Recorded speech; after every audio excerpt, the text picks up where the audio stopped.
नमस्कार दोस्तों, मैं नीरज कुमार जय महाकाल चैनल में आपका स्वागत है। आज हम आपको विष्णु पुराण के बारे में बताने वाला हूँ। हाँ दोस्तों, आप हमारे चैनल को सब्सक्राइब कर लें और इसी तरह के भक्ति वीडियो आपके लिए लाते रहेंगे।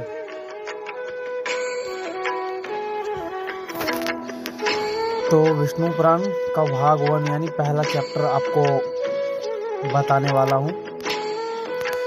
शीश सागर में स्थित त्रिकुट पर्वत पर लोहे, चांदी और सोने को 3 चोटियां थीं। उन चोटियों के बीच एक विशाल जंगल था जिसमें फलों से लदे पेड़ भरे थे। उस जंगल में गजेंद्र नामक मत हाथी अपनी असंख्य पत्नियों के साथ विहार करते अपनी प्यास बुझाने के लिए एक तालाब के पास पहुंचा। प्यास बुझाने के बाद गजेंद्र के मन में जल क्रियाएं करने की इच्छा हुई। फिर वह अपनी औरतों के साथ तालाब में उतरकर पत्नी को उछालते हुए अपना मनोरंजन करने लगा। इसी बीच एक बहुत बड़े मगरमच्छ ने गजेंद्र के दाएं पैर को अपने दाढ़ों से कसकर पकड़ लिया।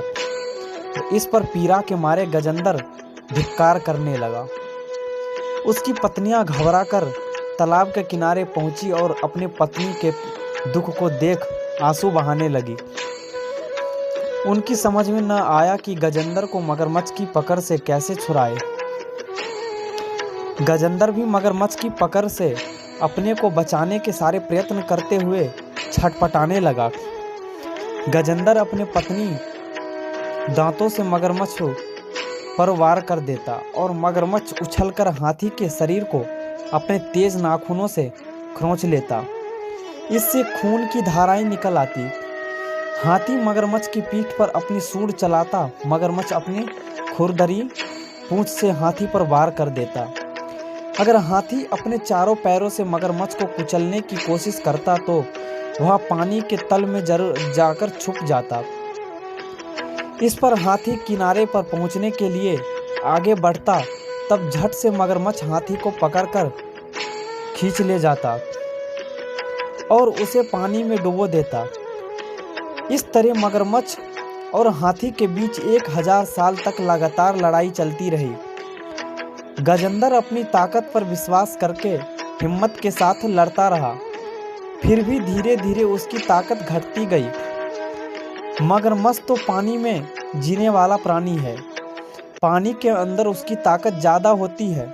वह हाथी का खून चूसते दिन ब दिन मोटा होता गया। हाथी कमज़ोर हो गया। अब सिर्फ उसका कंकाल मात्र रह गया।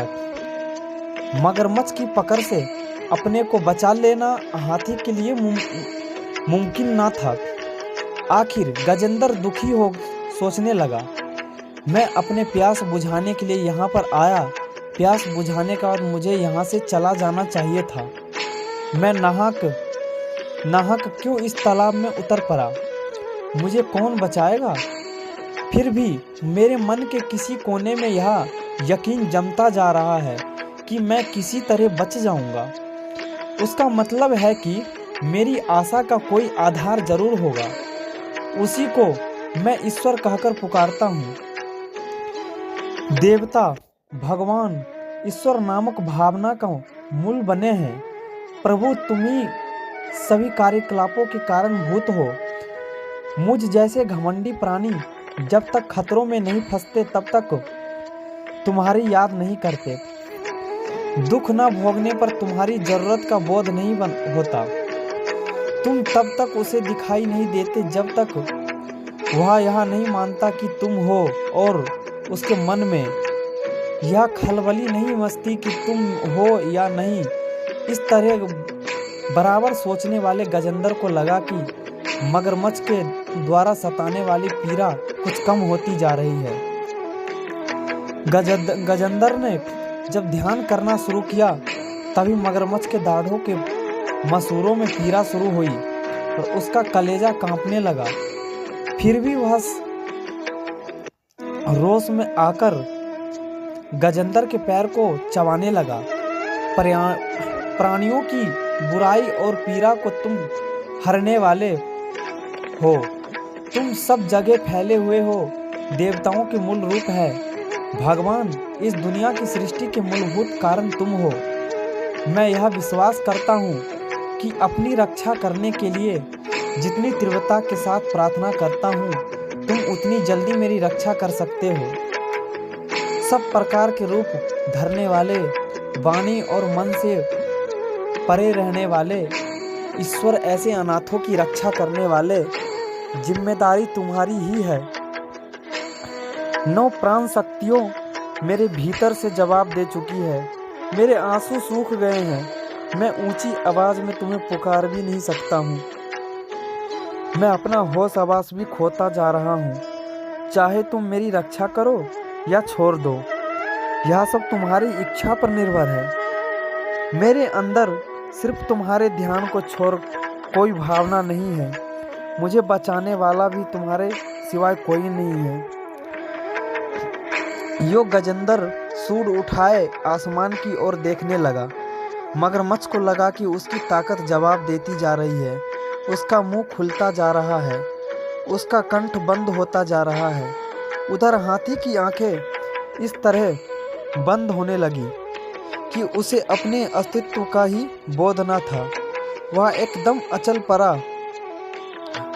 खड़ा रह गया। उस हालत में विष्णु आ पहुँचे। सारा आसमान उनके स्वरूप से भर उठा। गजेंद्र को लगा कि वह एक अत्यंत सूक्ष्म कण है। विष्णु ने अपना चक्र छोड़ दिया और अभय मुद्रा में अपना हाथ फैलाए बड़ी तेज गति के साथ चक्कर काटते विष्णु चक्र ने आकर मगरमच्छ का सर काट डाला। दरअसल मगरमच्छ एक गंधर्व था। उसका नाम हुहुस था। प्राचीन काल में देवल नामक एक ऋषि पानी में खड़े होकर तपस्या कर रहे थे। तब मगरमच्छ की तरह पानी में छिपते हुए आकर गंधर्व ने उनका पैर पकड़ लिया। इस पर ऋषि ने उसे शाप दे डाला कि तुम मगरमच्छ की तरह इस पानी में पड़े रहो। अब विष्णु चक्र के द्वारा उसका शाप जाता रहा। मगरमच्छ से छुटकारा पाने वाले गजेंद्र को तालाब से बाहर खींचकर विष्णु ने अपनी हथेली से उसके कुंभ स्थल को स्पर्श किया। उस स्पर्श की वजह से गजेंद्र अपनी खोई हुई ताकत पाने के साथ पूर्व जन्म का ज्ञान भी प्राप्त कर सका। गजेंद्र पिछले जन्म में इंद्रधवनु नामक एक विष्णु भक्त राजा थे। विष्णु के ध्यान में मग्न उस राजा ने एक बार ऋषि अगस्त के आगमन का ख्याल न किया। ऋषि ने क्रोध में आकर उसे शाप दिया कि तुम अगले जन्म में मत हाथी बनकर पैदा होगे। उसी दिन गजेंद्र के रूप में पैदा होकर उसने मुक्ति प्राप्त की। गजेंद्र मोक्ष की कहानी नैमिषारण्य में होने वाला सत्र याग में पधारे हुए शौनक आदि मुनियों को सूत महर्षि ने सुनाई। मुनियों ने सूत महर्षि से कहा, मुनिवर, गजेंद्र मोक्ष की कहानी हमें तो सिर्फ एक हाथी की जैसी मालूम नहीं होती, बल्कि सारे प्राणी कोटि से संबंधित मालूम होती है। खासकर कोई बंधनों और मुसीबतों में फंसकर तड़पने वाले मानव जीवन से संबंधित लगती है। इसके जवाब में सूत महर्षि बोले, हाँ गजेंद्र, मोक्ष की कहानी सिल्ले शास्त्र से भरी हुई है। उसका अन्वय जो जिस रूप में चाहे कर सकता है। काल तो विष्णु के अधीन में है, इसलिए काल चक्र के परिभ्रमण में कई कठिनाइयाँ और समस्याएं हल होती जाती है। मुनियों ने पूछा, मुनिवर, गजेंद्र मोक्ष के आधार पर हमें यह मालूम होता है कि प्रत्येक कार्य का कारणभूत सर्वक्षण विष्णु है। ऐसे महाविष्णु की कहानी पूर्ण रूप से सुनने की इच्छा हमारे मन में जाग रही है।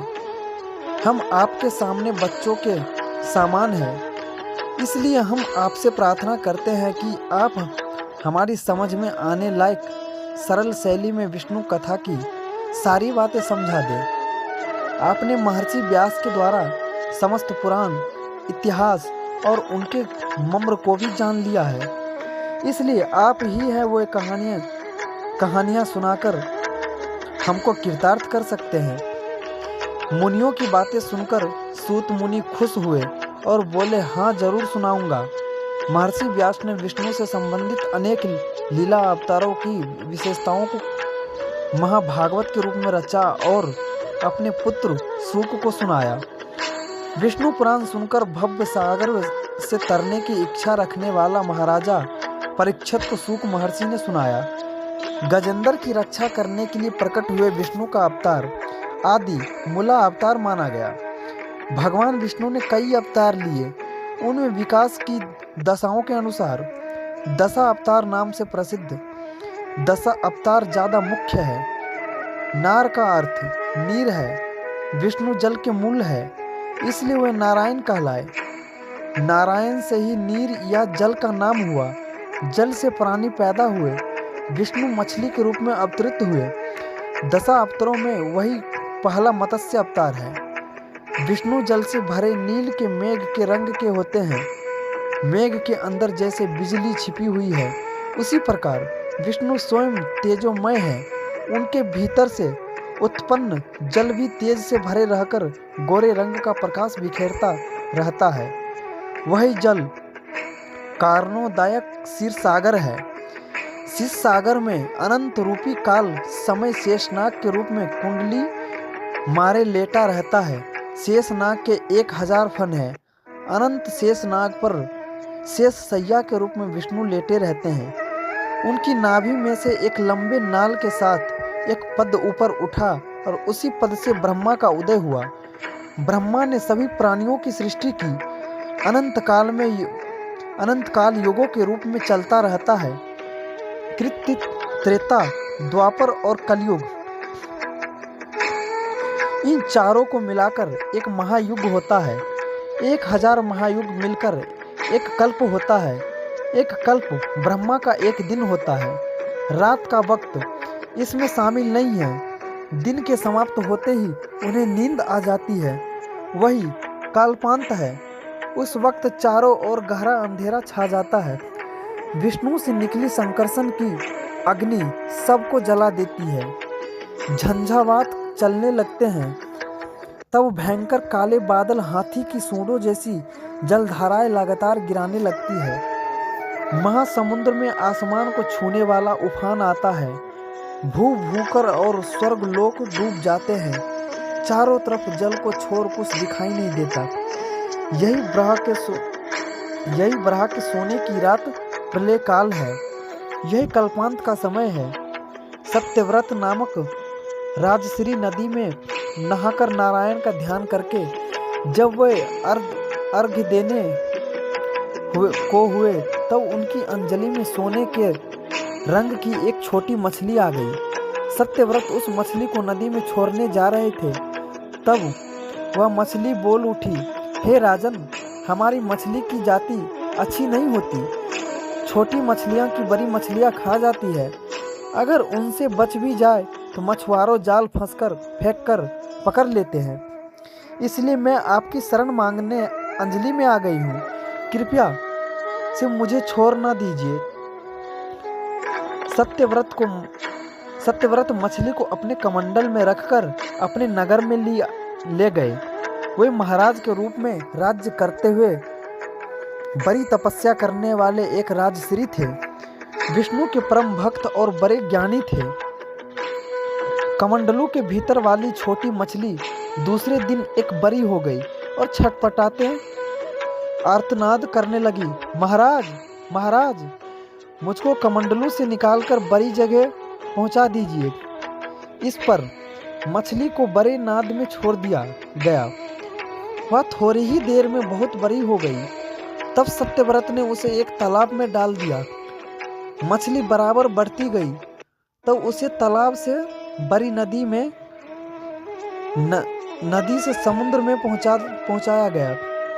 इस पर मछली ने पूछा, हे महर्षि, मैं आपकी शरण में आया हूँ। ऐसी हालत में क्या आप मुझे समुद्र में छोड़कर चले जाएंगे? क्या मगरमच्छ और तिमिंगल मुझको निगल नहीं जाएंगे? सत्यव्रत ने कहा, हे महामीन, बताओ मैं इससे बढ़कर तुम्हारे लिए क्या कर सकता हूँ। पल भर में 100 योजन बढ़ने वाले तुम भला कौन प्राणी निगल तुम्हें कौन प्राणी निगल सकता है। राम राम दोस्तों, इसी तरह की वीडियो के लिए चैनल को सब्सक्राइब करें और वीडियो को लास्ट तक देखें।